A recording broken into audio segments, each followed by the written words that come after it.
ഓം ശാന്തി 5/2/2025. ഇന്നത്തെ മുരളിയുടെ main points. മധുരമായ കുട്ടികളെ, ഈ ശരീരമാകുന്ന വസ്ത്രം ഇവിടെ തന്നെ വിടണം. ഇതിനാൽ ഇതിനോടുള്ള മമത്വം മാറ്റിയെടുക്കൂ. ഒരു ബന്ധുമിത്രാദികളുടെയും ഓർമ്മ വരരുത്. ശരീരം ഒരു വസ്ത്രമാണ്. അത് ധരിക്കുന്നവരാണ് നാം ആത്മാക്കൾ. എപ്പോഴാണോ ശരീരം പഴകുന്നത് അല്ലെങ്കിൽ കീറിപ്പോകുന്നത്, അപ്പോൾ ആ വസ്ത്രം മാറ്റി മറ്റൊരു വസ്ത്രം ധരിക്കുന്നു. നമ്മൾ ആത്മാക്കൾക്ക് തീർച്ചയായും വസ്ത്രം ലഭിക്കും. അതിനാൽ ഒരു വസ്ത്രത്തിനോട് മാത്രം ഒരു മമത്വം ഉണ്ടായിരിക്കരുത്. ഒന്ന് പോവുകയാണെങ്കിൽ അടുത്തത് ലഭിക്കും. ഇതിനർത്ഥം ശരീരത്തെ സംരക്ഷിക്കരുത് എന്നല്ല. തീർച്ചയായും സംരക്ഷിക്കണം, എന്നാൽ മമത്വം ഉണ്ടായിരിക്കരുത്. ഈ ശരീരത്തോടുള്ളത് മാത്രമല്ല, ശരീരത്തിൻ്റെ ബന്ധുമിത്രാദികളോട് ഉള്ള മമത്വവും മാറ്റിയെടുക്കണം. മമത്വം മാറിയാൽ മാത്രമേ ഓർമ്മ ഉണ്ടാകാതിരിക്കുള്ളൂ. തീർച്ചയായും എല്ലാവരെയും സ്നേഹിക്കണം, എന്നാൽ ഓർമ്മിക്കേണ്ടത് ഒരേയൊരു ബാബയെയാണ്. ചോദ്യം: ഏത് കുട്ടികളിലാണോ യോഗബലമുള്ളത് അവരുടെ അടയാളം എന്തായിരിക്കും? ഉത്തരം: അവർക്ക് ഒരു കാര്യത്തിലും അല്പം പോലും ഞെട്ടൽ വരില്ല. ഒരിടത്തും മമത്വം ഉണ്ടാകില്ല. ആരെങ്കിലും ഇന്ന് ശരീരം വിടുകയാണെന്ന് മനസ്സിലാക്കൂ. എങ്കിൽ ദുഃഖമുണ്ടാകുക സാധ്യമല്ല. കാരണം അറിയാം, ഇവർക്ക് ഡ്രാമയിൽ ഇത്രയായിരുന്നു പാർട്ട് എന്ന്. ആത്മാവ് ഒരു ശരീരം വിട്ടുപോയി മറ്റൊന്ന് എടുക്കും. യോഗമാണ് ഏറ്റവും മുഖ്യമായ വിഷയം. ഈ യോഗത്തിലാണ് മായയുടെ വിഘ്നവും ഉണ്ടാകുന്നത്. ജ്ഞാനത്തിലോ സേവനത്തിലോ ഇത്രയും മായയുടെ വിഘ്നം ഉണ്ടാകില്ല. യോഗത്തിൽ നന്നായി വിഘ്നമുണ്ടാക്കുന്നു. എന്നിട്ടും ഈ വിഘ്നങ്ങളെയെല്ലാം മറികടന്നും ആരിലാണോ യോഗബലമുള്ളത് അവരുടെ അടയാളത്തെക്കുറിച്ചാണ് ബാബ ഇന്ന് പറയുന്നത്. അവർക്ക് ഒരു കാര്യത്തിലും അല്പം പോലും ഞെട്ടൽ ഉണ്ടാവില്ല. എന്ത് സംഭവിച്ചാലും അവർ ഞെട്ടിപ്പോവില്ല. കാരണം അവർക്ക് ഡ്രാമയിൽ ഉറച്ച വിശ്വാസമാണ്. ഒരാത്മാവ് ശരീരം വിട്ടു എന്ന് കേട്ടാൽ അവർ ഉടനെ മനസ്സിലാക്കും ആ ആത്മാവിന് അത്രയുമായിരുന്നു പാർട്ട് എന്ന്. അല്ലാതെ ഇതെന്തുകൊണ്ട് സംഭവിച്ചു, എങ്ങനെ സംഭവിച്ചു, ആര് കാരണം സംഭവിച്ചു തുടങ്ങിയ വ്യർത്ഥ കാര്യങ്ങളിലേക്ക് ഒരിക്കലും പോകുന്നില്ല. മാത്രമല്ല, അവർക്ക് ആരോടും മമത്വം ഉണ്ടായിരിക്കില്ല. മമത്വമെന്നാൽ ഇവരില്ലാതെ എനിക്ക് ബുദ്ധിമുട്ടാകും എന്നൊരു ചിന്താഗതിയാണ്. ഇതിനെയാണ് മമത്വം എന്ന് പറയുന്നത്. എൻ്റെ എന്ന വാക്ക് ഇങ്ങനെയുള്ള സന്ദർഭത്തിലാണ് ഉപയോഗിക്കുന്നത്. എന്നാൽ ബാബ നമുക്ക് പഠിപ്പിച്ചു തന്നിട്ടുണ്ട്, നമ്മൾ എല്ലാവരും ഒരുമിച്ചാണ് പരംധാമത്തിലുണ്ടായിരുന്നത്. കൂട്ടത്തോടെയാണ് ഈ ലോകത്തിലേക്കും പാർട്ട് അഭിനയിക്കുന്നതിനായി വരുന്നത്. പാർട്ട് അഭിനയിക്കുന്നതും എല്ലാവരുടെ ഒപ്പം തന്നെയാണ്. തിരിച്ചു വീട്ടിലേക്ക് പോകുന്നതും ഒപ്പം തന്നെയായിരിക്കും. എന്നാൽ നാം ഒറ്റയ്ക്കാണ് നമ്മളുടെ ഈ യാത്ര ചെയ്യേണ്ടത്. കാരണം നമ്മളുടെ യാത്ര എങ്ങനെയുള്ളതായിരിക്കും എന്നത് നമ്മളുടെ തന്നെ പുരുഷാർത്ഥത്തിൽ ആധാരിതമാണ്. ഏത് നിലവാരത്തിലുള്ള പുരുഷാർത്ഥമാണോ ചെയ്യുന്നത് അതിനനുസരിച്ചുള്ള യാത്രയായിരിക്കും നമ്മൾക്കുണ്ടാകുക. യാത്ര സുഗമമായിരിക്കണമെങ്കിൽ പുരുഷാർത്ഥവും അതുപോലെ ആയിരിക്കണം.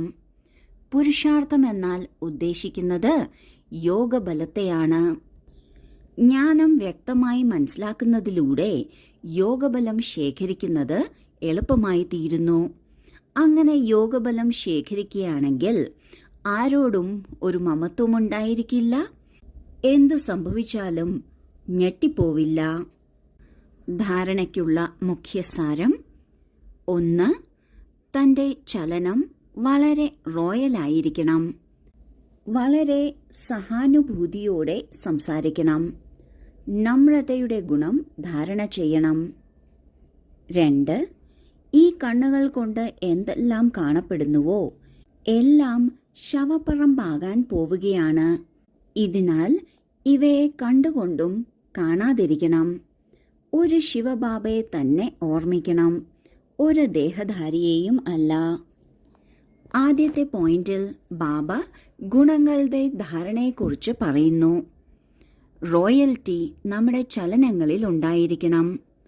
നമ്മൾ എത്ര പവിത്രമാകുന്നുവോ, എത്ര പവിത്രതയിൽ മുന്നേറുന്നുവോ അത്രയും നമ്മളുടെ ചിന്തകളും ചലനവും എല്ലാം റോയലായിരിക്കും. വളരെ സഹാനുഭൂതിയോടെ സംസാരിക്കണം. ഏത് നിലയിലാണ് നമ്മളോട് മറ്റുള്ളവർ സംസാരിക്കേണ്ടത്, അതിനേക്കാൾ മികച്ച രീതിയിലാണ് നാം മറ്റുള്ളവരോട് സംസാരിക്കേണ്ടത്. നാം എന്ത് കർമ്മം ചെയ്യുന്നുവോ അത് നമ്മൾക്ക് തന്നെ തിരിച്ചു വരുന്നു. അതൊരു പക്ഷേ അതേ വ്യക്തിയിൽ നിന്ന് തന്നെ തിരിച്ചു വന്നെന്നിരിക്കില്ല. എന്നിരുന്നാലും നാം എല്ലാവരോടും വളരെ നല്ല മര്യാദപൂർവം സംസാരിക്കുന്നതിലൂടെ അതേപോലത്തെ പെരുമാറ്റമായിരിക്കും നമ്മൾക്കും തിരിച്ചു കിട്ടുക. അതിനോടൊപ്പം വിനയമുള്ളവരായിരിക്കണം. 2ാമത്തെ പോയിന്റിൽ ബാബ പറയുന്നു, ഈ കണ്ണുകൾ കൊണ്ട് എന്തെല്ലാം കാണുന്നുവോ, ആരെയെല്ലാം കാണുന്നുവോ അതെല്ലാം ശവപ്പറമ്പാവാൻ പോവുകയാണ്. ഇതിനാൽ ഇവയുടെ ആകർഷണത്തിൽ പെട്ടുപോകരുത്. കണ്ടുകൊണ്ടും കാണാതിരിക്കണം. ഒരു ശിവബാബയെ തന്നെ ഓർമ്മിക്കണം. എന്ത് കാര്യം കണ്ടാലും അത് ബാബയുടെ ജ്ഞാനവുമായി അല്ലെങ്കിൽ ബാബയുമായി കണക്ട് ചെയ്ത് ബാബയെ തന്നെ ഓർമ്മിക്കണം. ലോകത്തെയുമല്ല, ദേഹധാരിയെയുമല്ല, സ്വന്തം ദേഹവുമല്ല. വരദാനം: മാസ്റ്റർ ജ്ഞാനസാഗരമായി പാവകളുടെ കളി സമാപ്തമാക്കുന്ന സ്മൃതിയിൽ നിന്നും സമർത്ഥി സ്വരൂപരായി ഭവിക്കട്ടെ. ഏതുപോലെ ഭക്തിമാർഗത്തിൽ മൂർത്തിയുണ്ടാക്കി പൂജ തുടങ്ങിയവ ചെയ്യുന്നു, പിന്നെ അതിനെ മുക്കുന്നു. ഇതിനെ പാവകളുടെ പൂജ എന്ന് താങ്കൾ പറയുന്നു. ഇതുപോലെ നിങ്ങളുടെ മുന്നിൽ എപ്പോഴെങ്കിലും നിർജീവമായ നിസ്സാരമായ കാര്യങ്ങൾ, അസൂയ, അനുമാനം, ആവേശം തുടങ്ങിയവ വരുമ്പോൾ താങ്കൾ അത് വിസ്തരിച്ച് അനുഭവിപ്പിക്കുകയാണ് ഇത് സത്യമാണ് എന്ന്. ഇതൊരു തരത്തിൽ അതിന് ജീവൻ നൽകുകയാണ്. പിന്നെ അതിനെ ജ്ഞാനസാഗരനായ ബാബയുടെ ഓർമ്മയിൽ കഴിഞ്ഞത് കഴിഞ്ഞു എന്ന് ചിന്തിച്ച് ഉന്നതിയുടെ അലകളിൽ മുക്കുന്നു. എന്നാൽ ഇതിലും ടൈം വേസ്റ്റ് ആകുകയല്ലേ? ഇതിനാൽ തുടക്കം മുതൽ തന്നെ മാസ്റ്റർ ജ്ഞാനസാഗരനായി സ്മൃതിയിൽ നിന്നും സമർത്ഥി ഭവ എന്ന വരദാനത്തിലൂടെ ഈ പാവകളുടെ കളി സമാപ്തമാക്കൂ. എന്തെങ്കിലും ഒരു പ്രശ്നം മുന്നിൽ വരികയാണ്. വളരെ നിസ്സാരമായ, വലിയ കാര്യമൊന്നുമില്ലാത്ത ഒരു പ്രശ്നം. അത് അസൂയയുടെ ആകാം, അനുമാനത്തിൻ്റെ ആകാം, അല്ലെങ്കിൽ ആവേശത്തിൻ്റെതാകാം.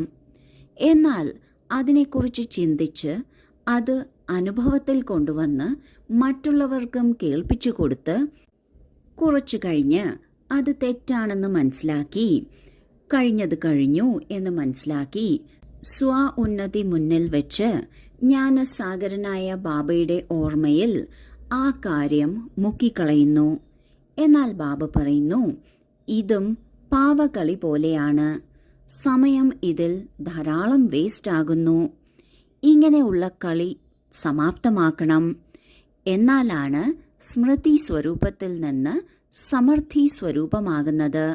അതായത് മുഴുവൻ സമയവും സ്മൃതി ഉണർന്നിരിക്കുകയാണെങ്കിൽ, ഞാൻ ആരാണ് എന്നത് ഓർമ്മയുണ്ട് എങ്കിൽ നമ്മളുടെ കർമ്മവും നമ്മളുടെ ഓരോ സെക്കൻഡും സമർത്ഥമായിരിക്കും, അതായത് അർത്ഥവത്തായിരിക്കും. സ്ലോഗൻ: ആര് സമയത്ത് സഹയോഗിയാകുന്നുവോ അവർക്ക് 1 പദം മടങ്ങ് ഫലം ലഭിക്കുന്നു. ഓം ശാന്തി.